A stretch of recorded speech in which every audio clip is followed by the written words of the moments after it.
Hello everyone, welcome to our YouTube channel JK Latest Info. तो यहाँ पर जेके Latest info आपके लिए एक बार फिर से नया अपडेट लेकर आया है और आज का अपडेट आपके लिए बहुत ज़्यादा इंपॉर्टेंट है। आपने वीडियो को लास्ट तक देखना और सब कुछ समझना है। देखिए 4 जून का नोटिस है, मतलब आज के नोटिस की हम बात करें अभी कुछ देर पहले ही नोटिस आया है। ये government of Jammu Kashmir general administration department GAD की बात करें, इनके द्वारा निकाला गया है। यहाँ पर हम बात करें क्लास 4 की जो वैकेंसीज हैं उसको लेकर कुछ अलग सी चीज़ें, कुछ एक्स्ट्रा चीज़ें बताई गई है जो आपके लिए समझना ज़रूरी है। देखिए इस वीडियो को एंड तक देखिएगा, क्योंकि ऐसा नहीं होना चाहिए कि आप बोलोगे कि क्लास 4 की वैकेंसीज निकली हैं, फॉर्म निकले हैं तो जाके फॉर्म भरो जाके। सबसे पहले रूल्स को समझो, रूल्स क्या हैं, आपको किस बेसिस पे अप्लाई करना है, उसके बाद आप जाके फॉर्म भरो। इतनी नॉलेज आपको कम से कम होनी चाहिए अगर आप प्रिपरेशन करने जा रहे हो या फिर फॉर्म के लिए अप्लाई करने जा रहे हो, ठीक है। ये चीज़ें ध्यान से समझना और वीडियो को एंड तक समझना। किसी भी तरह का डाउट होगा कमेंट सेक्शन आपके पास है, कमेंट करके बताओ, हम आपको रिप्लाई ज़रूर करेंगे। कई सारे चैप्टर्स हैं। चैप्टर 1 में सिंपल कहा गया है किन रूल्स को कहा जाएगा, Jammu and Kashmir appointment to class 4 rules, special recruitment rules 2020। ये सब चीज़ें हमारे लिए इंपॉर्टेंट नहीं है। जो चीज़ें हमारे लिए इंपॉर्टेंट हैं वो सभी मैं आपको समझाऊंगा, ठीक है। यहाँ पर कुछ डेफिनेशन से समझना हमारे लिए फ़िलहाल ज़रूरी नहीं है।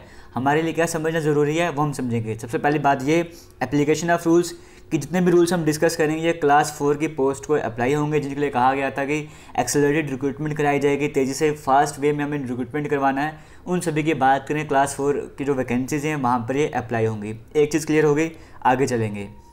चैप्टर 2 की बात करते हैं। यहाँ पर क्या कहा गया है, जितने भी डिपार्टमेंट्स हैं, एडमिनिस्ट्रेटिव डिपार्टमेंट्स हैं, उनको कहा जाएगा कि आप बताओ आपके वहाँ पर कितनी वैकेंसीज़ खाली हैं, क्लास 4 पोस्ट की कितनी आपके पास वैकेंसीज़ खाली हैं। कट ऑफ डेट तैयार की गई है। उस डेट से पहले पहले जितने भी डिपार्टमेंट हैं जम्मू कश्मीर में, जितने भी डिपार्टमेंट हैं वो सभी अपने जो भी वैकेंट पोस्ट है, जो खाली वहाँ पे पोस्ट वगैरह हैं, उनके बारे में जो भी डेटा वगैरह है वो कलेक्ट करके जनरल एडमिनिस्ट्रेशन डिपार्टमेंट यानी कि Jammu and Kashmir JK GAD को भेजेंगे। ये काम उन्हें करना है। कट ऑफ डेट रखी गई है, उस डेट से पहले पहले एक लिस्ट तैयार करके इन्होंने GAD को आगे सबमिट करनी है। इतना क्लियर हो गया। फिर यहाँ पर कहा गया जब ये सब कुछ तैयार करेंगे, उन्हें जो रूल्स वगैरह हैं, जैसे रिजर्वेशन हो गया, नए रिजर्वेशन रूल्स हैं, आप सभी को पता होगा। जैसे पहाड़ी इलाकों वालों के लिए अलग से रिजर्वेशन है, कई सारे RBA वगैरह, तो इन सभी रिजर्वेशन का भी ध्यान रखा जाएगा। उसके बेसिस पर सब कुछ इन्होंने वो तैयार करने की कितनी वैकेंसीज, कितनी सीट्स वगैरह खाली हैं, क्या कट ऑफ वगैरह रहने वाला है, वो सब कुछ ये भेजेंगे GAD को। क्लियर हो गया। उसके बाद वो GAD वगैरह अपने हिसाब से एक नई लिस्ट तैयार करेगा कि हाँ इस पोस्ट में इस वैकेंसी, मतलब इस डिस्ट्रिक्ट में, इस डिवीजन में इतनी वैकेंसीज हैं, वो सारे पोस्ट जाएंगे GAD के पास। क्लियर हो गया। फिर ये GAD वाले काम को देंगे सर्विस सिलेक्शन बोर्ड को, SSB को काम देंगे और SSB जो है रिक्रूटमेंट करवाएगा। इतना सब कुछ समझ आ गया। यहाँ तक कुछ भी इंपॉर्टेंट नहीं था। आगे चलते इंपॉर्टेंट क्या है। यहाँ तक इंपॉर्टेंट क्या था कि रिजर्वेशन का ध्यान रखा जाएगा। जो नए रूल्स आते हैं रिजर्वेशन को लेकर, उन सभी का यहाँ पे पूरी तरह से ध्यान रखा जाएगा। अभी तक के लिए 2 बातें इंपॉर्टेंट थी, एक क्लास 4 वैकेंसीज़ के लिए और दूसरा रिजर्वेशन का ध्यान रखा जाएगा। अब हम आगे चलेंगे। एक बड़ी इंपॉर्टेंट चीज़ आने लेके आपके लिए कुछ ही देर में, बस वीडियो को देखते जाना और उम्मीद है आप वीडियो को शेयर भी करोगे।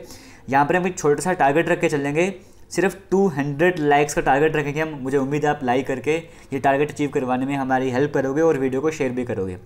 सिलेक्शन का प्रोसीजर क्या रहने वाला है वो आपको देखना है। देखो यहाँ पर क्या कहा गया है, ये चीज़ समझना इंपॉर्टेंट है।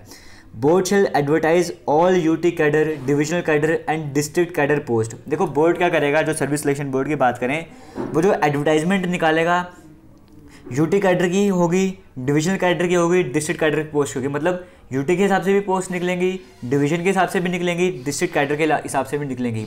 अगर आपको नहीं समझ आता UT कैडर क्या है तो आपको बता दूं, UT कैडर मतलब जैसे जम्मू कश्मीर हमारे UT है ना, तो इसकी अलग से पोस्ट निकलेंगी। मतलब जम्मू कश्मीर में आप कहीं भी अप्लाई कर सकते हो, तो ये हो गया। एक हो गया डिविजनल कैडर, आप पर्टिकुलर जम्मू डिवीजन के लिए अप्लाई करना चाहते हो, पर्टिकुलर कश्मीर डिवीजन के लिए अप्लाई करना चाहते हो, उसके लिए भी यहाँ पर लिस्ट तैयार की जाएगी। डिस्ट्रिक्ट कैडर, आप कौन से डिस्ट्रिक्ट के लिए अप्लाई करना चाहते हो, डिस्ट्रिक्ट वाइज भी यहाँ पर पोस्ट वगैरह निकाली जाएंगी।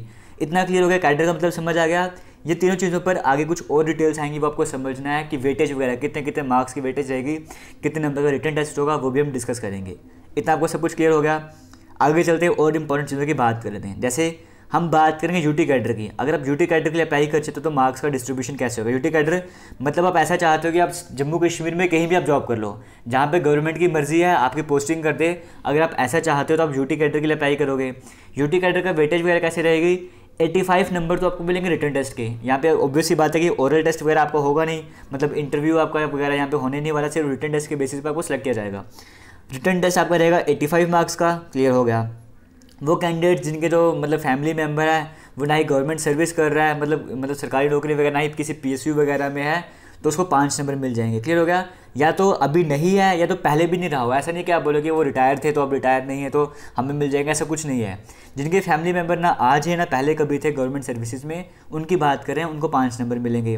Widows, divorce women, judicially separated womens, orphan girls की बात करें, इनको 5 नंबर मिलेंगे। और तहसीलदार बताएगा ये सच भी बोल रहे हैं वैसे ही सर्टिफिकेट बना कर लेके आ गए, ठीक है। वो तहसीलदार वेरीफाई करेगा, वो सर्टिफिकेट बनाने होंगे, उसके भी 5 नंबर मिलेंगे। और जितने भी सर्टिफिकेट की बात करेंगे आपको पहले नहीं सबमिट करवाने होंगे, जैसे डोमिसाइल की बात करें आपको सिलेक्शन के बाद वो सबमिट करवाने होंगे। सब जब आप अप्लाई करोगे तब इन चीज़ों की ज़रूरत नहीं पड़ेगी। वैसे अगर हम आगे बात करें कैजुअल वर्कर्स की बात करें, कैजुअल वर्कर की बात करें जो 5 साल तक वहाँ पे काम कर रहे थे, यहाँ पे कई तरह से आप समझ सकते हो, सब कुछ डिटेल में गिवन है। जो 5 साल तक काम कर रहे थे, 5 सालों से ज़्यादातर काम किया गया, प्रूफ क्या होगा उनकी वेजेस का प्रूफ यहाँ पे लिया जाएगा, तो उनको भी 5 नंबर मिलेंगे। टोटल हो गया 100 मार्क्स। क्लियर हो गया। 85 मार्क्स आपको दिखे रिटर्न के, बाकी 5-5 नंबर करके 100 मार्क्स हो गए। अब बात करते हैं डिवीजन कैडर की। डिवीजनल कैडर में क्या है, यहाँ पर क्या है, जैसे मान के चलो आप चाहते हो सिर्फ जम्मू वाली डिवीजन के लिए अप्लाई करना चाहते हो, उसकी हम बात कर रहे हैं। रिटर्न टेस्ट रहेगा 80 मार्क्स का, जो कि सभी के लिए होगा।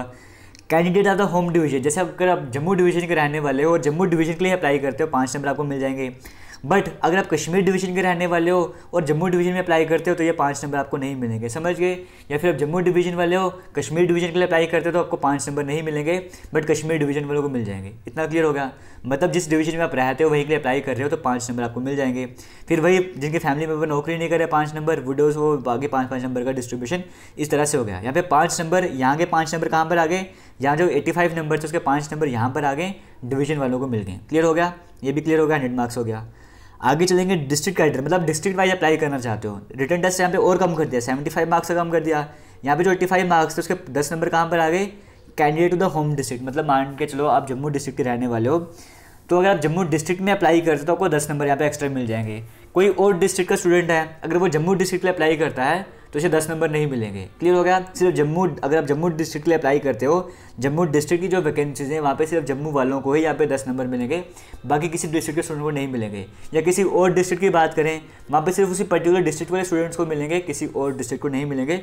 मुझे उम्मीद है आपको समझ आ गया होगा। बाकी 5-5 नंबर वही है जैसे पहले चलता आ रहा था। क्लियर हो गया। ये भी 100 मार्क्स का रहने वाला है। अब हम यहाँ पर बात करते हैं कैंडिडेट्स हुज फैमिली मेंबर चाहे गवर्नमेंट सर्विसेज में ना हो। फैमिली मेंबर का मतलब क्या, ये नहीं बोलो कि मामू का लड़का है वो भी फैमिली, ऐसे वैसे कुछ नहीं चलेगा यहाँ पे, ठीक है। फैमिली का मतलब यहाँ पे है brother, sister and parents of the candidate only and no one else. सिर्फ आपके भाई बहन या पेरेंट्स की बात की जा रही है और किसी की यहाँ पर बात नहीं की जा रही है। इतना क्लियर हो गया। कैजुअल वर्कर में कौन आ गया, जो डेली रेटेड वर्कर्स हो गए, जो किसी हॉस्पिटल डेवलपमेंट के थ्रू एंगेज हुए थे या लोकल फंड के थ्रू इस तरह से कॉन्ट्रेक्चुअल बेसिस पे या कॉन्सल्टेटिव वर्कर्स थे, उन सभी की यहाँ पे बात की थी कैजुअल वर्कर्स वाली। क्लियर हो गया। अब यहाँ पे आगे वो बाकी बताया गया कैसे कैसे उनको सिलेक्शन वगैरह बाद में वो कैसे करना है, मतलब कैसे कहाँ से जाके सर्टिफिकेट बनेंगे, वो सब कुछ आपको यहाँ पर गिवन है। क्लियर हो गया। आप इन सभी का स्क्रीनशॉट भी ले सकते हो, ध्यान से समझ भी सकते हो, खुद पढ़ना चाहते हो तो। आगे चलते चैप्टर 3 की बात कर लेते हैं। यहाँ पे सिलेक्शन लिस्ट की बात की जा रही है। आपका रिटन टेस्ट भी हो गया, अब सिलेक्शन लिस्ट आएगी। वो कैसे आएगी, 1:4 की रेशो में। मतलब अगर एक पोस्ट थी तो उसके 4 लोगों को सिलेक्ट करेंगे फिलहाल पहले, ठीक है। ये आगे सिलेक्शन लिस्ट की बात कर रहे हैं। एक पोस्ट में 4 लोगों को सिलेक्ट करेंगे। जैसे मान के चलो 1000 पोस्ट है, मान के चलो 1000 पोस्ट है, तो यहाँ पे 4000 लोगों को ये सेलेक्ट करेंगे। बाद में जो अलग बात है कि कितने लोगों को करेंगे, एक पोस्ट पे 4 आदमियों को लेके, तब आपको समझ आ गया 1000 पोस्ट में 4000 आदमियों को यहाँ पे सिलेक्शन लिस्ट में उनका नाम लाया जाएगा। क्लियर हो गया। इतना सबको समझ आ गया आपको। अब शॉर्ट लिस्टेड कैंडिडेट जिनको भी कहा जाएगा, उनको कहा जाएगा जो भी डॉक्यूमेंट्स वगैरह हैं वो लेकर आओ। डिवीजन कैडर वाइज जैसा भी होगा वो सब कुछ आपको वहाँ पर लाने होंगे। फिर आगे डिपार्टमेंट वाइज जो भी है वो बोर्ड डिसाइड करेगी कौन सी इनको वैकेंसी देनी है, कहाँ पे इनको करना है, और एक आदमी को एक ही पोस्ट मिलेगी। ये सभी चीज़ें कही गई हैं। और जब वो जीएडी को सबमिट की जाएगी, हाँ इन लोगों को सेलेक्ट कर दिया गया, तो जीएडी की अपनी मर्जी है। अगर उसको कुछ लगता है कि उस रीजन की यहाँ पे गलती वगैरह हुई है, किसी तरह का करप्शन वगैरह वैसा तो होना नहीं चाहिए, अगर ऐसा लगता है कि ऐसा कभी होता है, तो जो जीएडी है वो कुछ स्पेशली रीज़न बताकर कि जिनको रिकॉर्ड भी किया जाएगा, रिकॉर्ड में भी रहेंगे कि इस रीज़न की वजह से हम इस सिलेक्शन लिस्ट को नहीं मानेंगे, हम दोबारा से कुछ सिलेक्शन वगैरह करवाएंगे, जो भी अपनी मर्जी होगी। मतलब वो सिलेक्शन लिस्ट को अगर वो मना करते हैं कि ये सिलेक्शन लिस्ट सही नहीं है, उसका रीज़न भी बताएंगे जो रिकॉर्ड में रहेगा। क्लियर हो गया। वेटिंग लिस्ट की बात की जा रही है कि बोर्ड क्या करेगा, एक सेपरेट वेटिंग लिस्ट भी तैयार करेगा सभी जो वेटिंग लिस्ट होगी, मतलब यूटी डिवीजन डिस्ट्रिक्ट कैडेटर के हिसाब से अगर किसी ने ज्वाइनिंग नहीं की है, डॉक्यूमेंट वेरीफाई नहीं करवाया, ज्वाइनिंग वगैरह नहीं कर पाया है, तो वहाँ पे किसी और को वैकेंसी दी जाएंगी ना, तो वो वेटिंग लिस्ट भी तैयार की जाएगी उसके बाद। ये क्लियर हो गया, सब कुछ समझ आ गया आपको। जो एग्रीगेट आपके नंबर बनेंगे सिलेक्शन लिस्ट के लिए, वो सिर्फ रिटर्न टेस्ट के नहीं होंगे, रिटर्न टेस्ट प्लस जो बाकी नंबर है ना 5 नंबर करते करते टोटल 100 नंबर्स के हिसाब से आपके जो यहाँ पे सिलेक्शन लिस्ट वो तैयार की जाएगी। इतना आपको समझ आ गया होगा। और जितने भी रूल्स यहाँ पर गिवन है ना, इससे पहले के जो भी रूल्स उन्हें गायब कर दो, अब ये वाले रूल्स एप्लीकेबल होंगे, ये वाले रूल्स यहाँ पर चलेंगे। क्लियर हो गया, यहाँ पे सब चीज़ें गिवन है, ये सब जो आपको मैंने बताया वो था। आगे क्लास 4 की बात की जा रही है, कुछ रूल्स 8, 9, 10 वगैरह वो यहाँ पर हम डिस्कस नहीं करेंगे फिलहाल।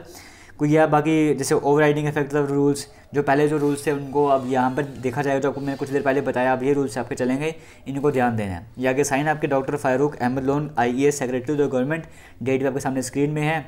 तो ये सब कुछ कॉपी किसको किया गया, लेफ्टिनेंट LD एडवोकेट जनरल को, all finance commissioner, director general DGP police को, इन सभी को यहाँ पर ये आगे कॉपी किया गया। क्लियर हो गया। तो इसका मतलब कि हमने कहा था कि ये जो है वो तेज़ी से एक्सेलरेटेड रिक्रूटमेंट है, तो मान के चल सकते हैं हर दूसरे तीसरे दिन यहाँ पे कोई ना कोई नोटिफिकेशन आ ही रहा है। क्लियर हो गया। अभी भी किसी भी तरह का डाउट है तो कमेंट सेक्शन में कमेंट करके ज़रूर पूछना, और वीडियो कैसी लगी है वो भी कमेंट सेक्शन में कमेंट करके बताना। हमारा चैनल थोड़ा नया है, हमें आपकी सपोर्ट की ज़रूरत है। उम्मीद आप इस वीडियो को शेयर करोगे और इसी तरह के अपडेट्स के लिए हमें सपोर्ट करते रहोगे। हमारा इंस्टाग्राम अकाउंट भी JK लेटेस्ट इन्फो के नाम से, आप वहाँ पर जाकर भी हमें फॉलो कर सकते हो। थैंक यू, जय हिंद।